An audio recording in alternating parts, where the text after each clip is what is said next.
Hello friends, welcome to Tamil Village Cooking. இன்னைக்கு நம்ம சேனல்ல நான் வந்து ஒரு சூப்பரான சாம்பார் ரெசிபி தான் செஞ்சு காட்ட போறேன். சுவையான ஹோட்டல் சாம்பார் எப்படி செய்யுதுங்கறத வாங்க நம்ம வீடியோக்குள்ள போய் பார்க்கலாம். சுவையான ஹோட்டல் சாம்பார் செய்யிறதுக்கு தேவையான பொருட்கள் நான் வந்து ஹோட்டல் சாம்பாருக்கு இன்னைக்கு 5 வகையான காய்கறிகள் எடுத்துர்க்கேன். ஒரு கேரட், ஒரு முருங்கைக்காய், ஒரு உருளைக்கிழங்கு, அதுக்கு அப்புறம் ஒரு கேரட், அதுக்கு அப்புறம் அவரைக்காய் வந்து பாத்தீங்கன்னா 3 ல இருந்து 4 அவரைக்காய் வந்து எடுத்துர்க்கேன். துவரம்பருப்பு 100 கிராம் துவரம்பருப்பு, இதில் மஞ்சத்தூள் அதுக்கப்புறம் சீரகம் சேர்த்து வேக வச்சு எடுத்து வச்சுருக்கேன். கொஞ்சம் கருவேப்பிலை. ஹோட்டல் சாம்பாருக்கு சின்ன வெங்காயம் தான் நல்லா டேஸ்ட்டை கொடுக்கும். அது சின்ன வெங்காயத்தை கட் பண்ணாமல் இந்த மாதிரி முழுசாகவே சேர்த்துக்கணும். அது வந்து பார்த்திங்கன்னா உங்கள் இஷ்டப்படி 10லேருந்து 15 சின்ன வெங்காயத்துக்குள்ளே நீங்கள் சேர்த்துக்கலாம். ஒரு கனிஞ்ச தக்காளியை இந்த மாதிரி கட் பண்ணி வச்சுருக்கேன். அதுக்கப்புறம் ஒரு 5-6 வெள்ளைப்பூண்டு பல்லை தட்டி வச்சுருக்கேன். ஒரு 1½ ஸ்பூன் அளவுக்கு நம்ம தேங்காய் துருவல் எடுத்துக்கலாம். சின்ன நெல்லிக்காய் சைஸ் அளவுக்கு புளி எடுத்து புளிக்கரைசல் கரைச்சி வச்சுருக்கேன். சாம்பார் தூள் 1 டேபிள் ஸ்பூன், உப்பு தேவையான அளவு. இன்றைக்கி சாம்பாருக்கு நான் வந்து கடலெண்ணெய் சேர்த்துக்க போகிறேன். கடலெண்ணெய் நல்ல மணமாக இருக்கும், சாம்பாருக்கு நல்லா டேஸ்ட்டையும் கொடுக்கும். பெருங்காயத்தூள் தேவையான அளவு, கடுகு தாளிக்கிறதுக்கு தேவையான அளவு. இப்போ வந்து சாம்பாருக்கு வறுத்து அரைக்கணும். அதுக்கு காரத்துக்கு தகுந்தாப்புல 4 வரமிளகாய் எடுத்துருக்கேன். 1 ஸ்பூன் அளவுக்கு சீரகம், 1 ஸ்பூன் கடலைப்பருப்பு, 1 ஸ்பூன் நம்ம வந்து மல்லி சேர்த்துக்கலாம். அவ்வளோதாங்க சுவையான ஹோட்டல் சாம்பார் செய்கிறதுக்கு தேவையான பொருட்கள். இப்போ வந்து கடாயில் நான் வந்து ஆயில் சேர்க்காம கடலைப்பருப்பு, மல்லி, சீரகம் சேர்த்துக்கிறேன். மீடியம் ஃப்ளேமில் வச்சுட்டு நல்லா அது கலர் மாற வரைக்கும் நல்லா வறுத்து விட்டுக்கலாம்.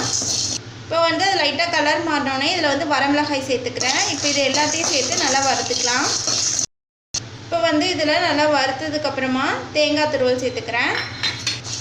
தேங்காய் துருவல் சேர்த்திட்டு அடுப்பு பார்த்திங்கன்னா ரொம்ப லோ ஃப்ளேமில் வச்சுக்கோங்க, இல்லைன்னா தேங்காய் துருவல் வந்து நல்லா கருகின மாதிரி ஆகிடும். இப்போ இந்த மாதிரி லைட்டாக வந்து வறுத்து விட்டுக்கலாம். இப்போ வந்து இது எல்லாத்தையும் நல்லா வறுத்துட்டு ஒரு பிளேட்டில் மாற்றி வச்சுருக்கேன். இதை நம்ம சூடாறினோடனே அப்புறமா அரைச்சிக்கலாம். இப்போ வந்து கடாயை வச்சு 2 ஸ்பூன் அளவுக்கு ஆயில் சேர்த்துக்கிறேன். இப்போ வந்து ஆயில் சூடானோடனே இதில் வந்து சின்ன வெங்காயம், வெள்ளைப்பூண்டு சேர்த்துருக்கேன். இது ரெண்டையும் சேர்த்துட்டு நல்லா இந்த மாதிரி வதக்கி விட்டுடலாம். இப்போ லைட்டாக வந்து வெங்காயம் வதங்கினோடனே நம்ம வந்து தக்காளி சேர்த்துக்கிறேன். தக்காளி சேர்த்துட்டு நல்லா இந்த மாதிரி ஒரு டைம் வதக்கி விட்டுறலாம். ஒரு 1/2 டீஸ்பூன் அளவுக்கு உப்பு, அதை நல்லா மிக்ஸ் பண்ணி விட்டுறலாம். இப்போ இதில் வந்து ஒரு 1/4 டீஸ்பூன் மஞ்சத்தூள் சேர்த்துக்கிறேன். பருப்பில் ஆல்ரெடி மஞ்சத்தூள் சேர்த்துருக்கேன், அதனால் இதில் கொஞ்சமாக சேர்த்துக்கிறேன். இது கூட 1 ஸ்பூன் அளவுக்கு சாம்பார் தூள் சேர்த்துக்கிறேன். இப்போ இது எல்லாத்தையும் நல்லா மிக்ஸ் பண்ணி விடுங்க. மசாலா சேர்த்துருக்கனால ஸ்டவ்வை லோ ஃப்ளேமில் வச்சுட்டு நல்லா இந்த மாதிரி மிக்ஸ் பண்ணி விடுங்க. இப்போ வந்து இதில் நான் 5 வகையான காய்கறியுமே சேர்த்துக்கிறேன். காய்கறியை சேர்த்துட்டு நல்லா இந்த மாதிரி கிளறி விட்டுருங்க.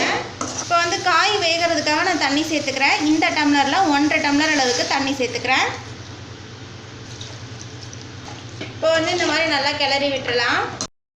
இப்போ வந்து காய் வந்து பார்த்திங்கன்னா ஒரு 3/4 பதத்துக்கு மேலேயே வெந்து வரட்டும். அது வரைக்கும் ஒரு மூடி போட்டு மூடி வச்சிடலாம். இப்போ வந்து காய் வெந்துட்டுருக்கு. அதுக்குள்ளே இந்த பருப்பு கொஞ்சமாக மசிச்சு விட்டுக்கலாம். குக்கரில் வச்சதுனால கரண்டிலே ஒரு டைம் இந்த மாதிரி மசிச்சு விட்டாலே போதும். இப்போ இதில் வந்து கொஞ்சமாக தண்ணி சேர்த்துக்கிறேன். ஒரு 1 டம்ளர் அளவுக்கு சேர்த்துக்கிறேன். இப்போ வந்து பருப்பை தேவையான அளவு தண்ணி சேர்த்திட்டு நான் இதில் வந்து கப்பில் மாற்றி வச்சுருக்கேன்.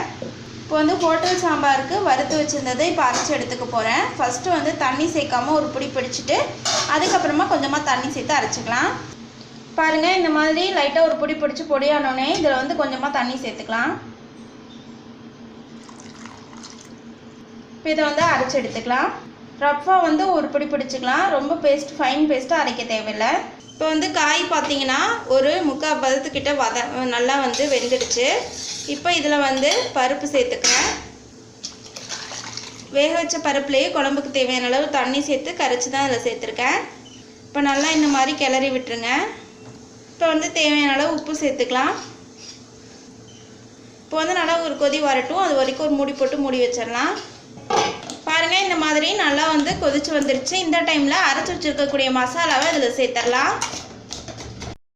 இப்போ இதில் வந்து புளிக்கரைசலை நான் வந்து மசாலா அரைச்சி ஜார்லேயே வந்து ஊற்றி நல்லா வந்து ஒரு அலசி இதில் சேர்த்துக்கிறேன். இப்போ நல்லா இந்த மாதிரி ஒரு டைம் கிளறி விட்டுடலாம். இப்போ வந்து இது நல்லா 2 கொதி வரட்டும். அது வரைக்கும் மூடி போட்டு மூடி வச்சிடலாம். பாருங்கள், நல்லா குழம்பு வந்து 2 கொதி வந்துடுச்சு. இப்போ வந்து பெருங்காயத்தூள் சேர்த்துக்கிறேன். ஹோட்டல் சாம்பாரோட மனம் சூப்பராக இருக்குது. இது வந்து இட்லி, தோசை, சாதம் எல்லாத்துக்குமே சாப்பிடலாம். சப்பாத்திக்கு கூட வந்து சைட் டிஷ்ஷாக வச்சு சாப்பிடலாம். டேஸ்ட் சூப்பராக இருக்கும், ஹெல்த்தியாகவும் இருக்கும். இப்போ இதை வந்து நல்லா வந்து கிளறி விட்டுருங்க. இப்போ அவ்வளோதான் வந்து சாம்பார் ரெடி ஆகிடுச்சு. இதை நம்ம வந்து கீழே இறக்கி வச்சுட்டு இதுக்கு தாளிப்பு ரெடி பண்ணிடலாம். இப்போ வந்து ஹோட்டல் சாம்பாருக்கு தாளிப்பு ரெடி பண்ணுறதுக்கு ஒரு பேன் வச்சு 1 ஸ்பூன் அளவுக்கு கல்லெண்ணெய் சேர்த்துருக்கேன். இப்போ இதில் 1 டீஸ்பூன் கடுகு உளுந்தம் பருப்பு, கடுகு நல்லா பொரிஞ்சு வந்தோடனே 2 காஞ்ச மிளகாய், கொஞ்சம் கருவேப்பிலை சேர்த்துருக்கேன். இப்போ வந்து தாளிப்பை இந்த சாம்பாரில் சேர்த்தாச்சு. ஒரு டைம் நல்லா கிளறி விட்டுடலாம். அவ்வளோதாங்க, சுவையான ஹோட்டல் சாம்பார் சூப்பராக ரெடி ஆகிடுச்சு. இந்த ரெசிபியை உங்கள் வீட்டு கிச்சன்லேயும் மறக்காமல் ட்ரை பண்ணி பாருங்கள். ட்ரை பண்ணி பார்த்துட்டு பிடிச்சிருந்தா எங்கள் தமிழ் வில்லேஜ் குக்கிங் சேனலை லைக் பண்ணுங்கள், கமெண்ட் பண்ணுங்கள், சப்ஸ்கிரைப் பண்ணுங்கள். அப்படியே கூட இருக்கக்கூடிய பெல் ஐக்கானையும் ப்ரெஸ் பண்ணிடுங்க. இந்த வீடியோ உங்களுக்கு பிடிச்சிருந்தா ஷேர் பண்ணுங்கள். தேங்க்யூ.